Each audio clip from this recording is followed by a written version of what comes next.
welcome again to more for taking time out, probably from a busy ministry, or perhaps you're a student preparing for ministry, or retired from a long life of ministry.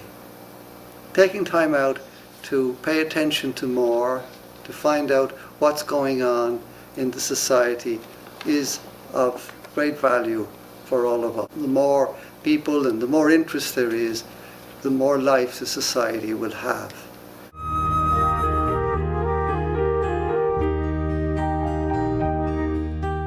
I start today talking about ministry, or works of the society. When you probably joined, like most Marists, to do apostolic work, because we joined apostolic communities. Yes, we consecrate our life to God, certainly, and we're religious, we want to try and live in community. But in many ways, the heart of our energy goes into our service of the Lord in apostolic works. Angel of faithfulness, bless us with humor, hope that is real and truth that sets free. Angel of... The society started, as you know, very small, had to. But by the 1960s it had grown considerably, and we had a great variety of works throughout the world in many countries. With these works, we were serving the people in a whole variety of beautiful ways, which we would like to continue. And even later than the 60s, we opened new areas like mission districts and so on to try and widen the scope of our ministry, the extent of it in the world. But realism has to overtake us at the moment in the sense that we have much less resources than before. The congregation is smaller, as the Council of the Society said.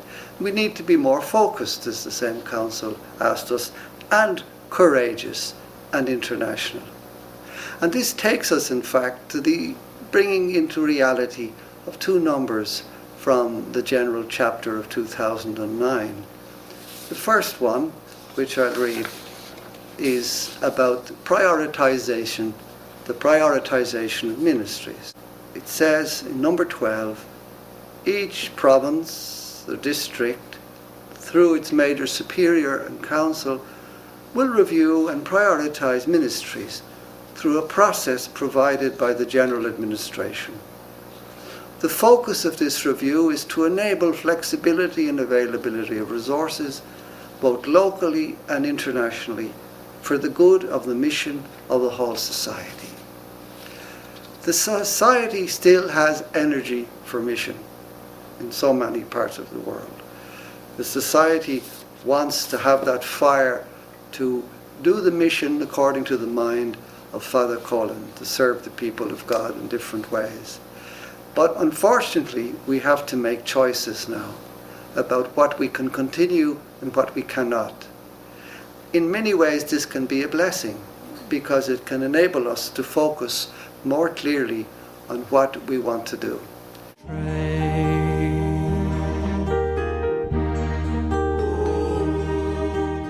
In order to make this focus clear, particularly for bigger units that are diminishing, there needs to be some kind of process to prioritize the ministries we want to keep, that we want to give particular energy to and our manpower to. This is a process of prioritization of ministries.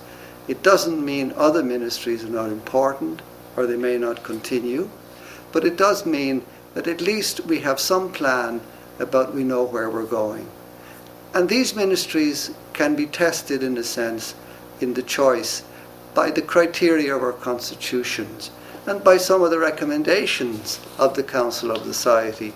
So, for instance, that they clearly manifest our identity, that they provide, if possible, a community of 4 or 5 from which the ministry is done. And also there's a financial consideration and the aptitudes and interests of particular men. And also, when we come to the question of vocations, of attracting young men, while the deeper question is who are we, the question of what we do is relevant. Some young men will want to see, have we identifiable works? And so we can make a focus with many of these factors in view. One example, in fact, that came up at the Council of the General Chapter was choosing some city centre churches as a focus of mission, which give us again a certain clarity of identity for Marists who are working and also for young men who wish to join us.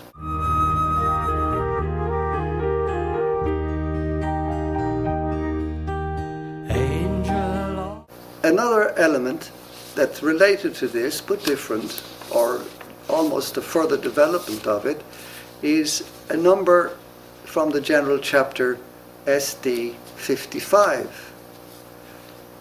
Prior to the next Council of the Society, the General Administration, in consultation with major superiors, will name the important works that the Society wants to see continuing in the foreseeable future. For instance, 10 to 15 years, and then develop plans for international teams to staff these. This choice or this selection of a few important works is still going on. It wasn't completed prior to the Council of the Society or at the Council of the Society, but the Council mandated that it continue.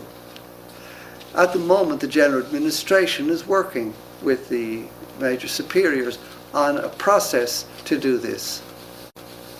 Of course, it's difficult for a number of reasons. One is that not all the works that might be thought of are known by enough major superiors. So how can they make choices? Also, in the end of the day, we probably can only choose a small number of works or ministries given our limited numbers and finances and aptitudes of people and willingness of men to go to international works. In putting these things together, we find that this will be a difficult process.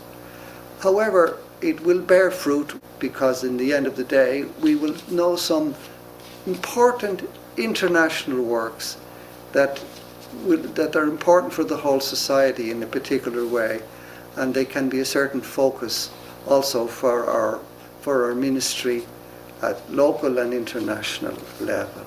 Our faithfulness, comfort our mourning, humble our strife. Trying to put into practice or implement these two numbers, difficult as they may be, will give some clear focus to the mission of the society. It will give it a place where we can channel the energies of mission that we have, particularly for our younger men, so that the society can reflect again something of that enthusiasm of the early days when it was smaller and was very committed, clearly committed to a limited number of ministries. Let us free our hearts gently and gladly to travel wherever word calls us. This grace we have.